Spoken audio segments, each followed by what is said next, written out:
मैं सिर्फ ये कह रहा हूं कि अगर संतोष वर्मा ने अपमान किया तो अपमान धीरेन्द्र शास्त्री तो रोज कर रहे हैं। धीरेन्द्र शास्त्री पे कार्रवाई कौन करेगा? एक गैर संवैधानिक यात्रा लेके निकले हैं, 3 राज्यों की सरकार है, मुख्यमंत्री उनके चरण चुंबन कर रहे हैं। शर्म नहीं आती इन सरकारों को? शर्म नहीं आती इन संविधानवादी पदों पर बैठे, संविधान की शपथ लेके पदों पर बैठे मुख्यमंत्री और मंत्रियों को?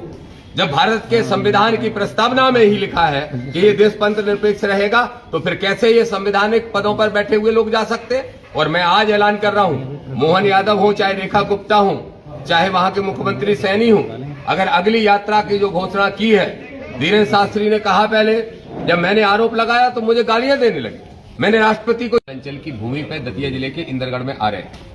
इंदरगढ़ में आजाद समाज पार्टी भीम आर्मी एक बड़ी सभा, बड़ी रैली के रूप में करने जा रही है और इस रैली के माध्यम से हम पूरे मध्य प्रदेश के अंदर, बल्कि इंदरगढ़ से जातिवादी घटनाएं, जिनको हम जातंकवादी घटनाएं कहते हैं, आडंबर और पाखंड, इन पर रोक लगाई जाए। और अगर इन पर रोक फिर भी मध्य प्रदेश की सरकार नहीं लगाती तो हमारी पार्टी पूरे मध्य प्रदेश के अंदर एक व्यापक आंदोलन छेड़ने के लिए जा रही है। हमारी उम्मीद है कि इंदरगढ़ की सभा में लाखों की संख्या में लोग मौजूद रहेंगे।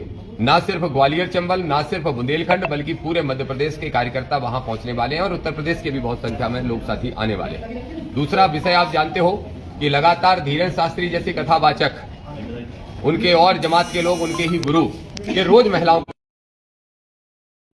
तो मैं एक सवाल जरूर पूछना चाहता हूं आप सबके माध्यम से, जो बवाल मचा रहे हैं उनसे ही कहना चाहता हूं कि अगर मानवतावादी सोच के तहत कहें या महिलाओं के अपमान से नाराजगी होने के कारण अगर विरोध कर रहे हैं, तो क्या धीरेन्द्र शास्त्री का 2 दिन पहले शिवपुरी में दिया हुआ ये बयान कि चच्चियां तो 30-30 बच्चे पैदा कर सकती हैं और चच्चियां तो बच्चे पैदा करने की मशीन जो बता रहे हैं, क्या ये इस देश के अल्पसंख्यक वर्ग की महिलाओं का अपमान नहीं है? क्या ये नारी शक्ति का अपमान नहीं? खाली प्लॉट जैसा शब्द धीरेन्द्र शास्त्री यूज करते हैं कि अगर मांग में सिंदूर नहीं भरा है तो समझ लो प्लॉट खाली है, ये धीरेन्द्र शास्त्री कहते हैं, ये महिलाओं का अपमान नहीं है?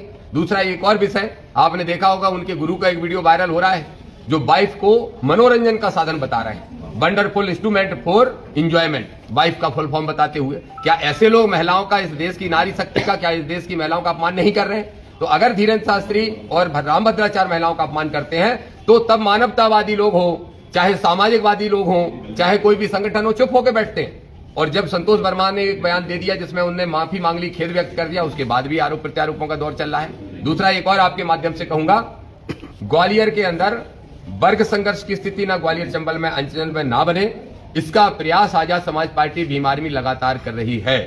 इसीलिए हमने वो जो हमारे ही संगठन के कुछ लोगों ने आंदोलन घोषित कर दिया था, तो मैंने खुद आदरणीय भाई चंद्रशेखर आजाद जी से बात की और उस आंदोलन को वापस कराया, क्योंकि हम संविधानवादी लोग हैं।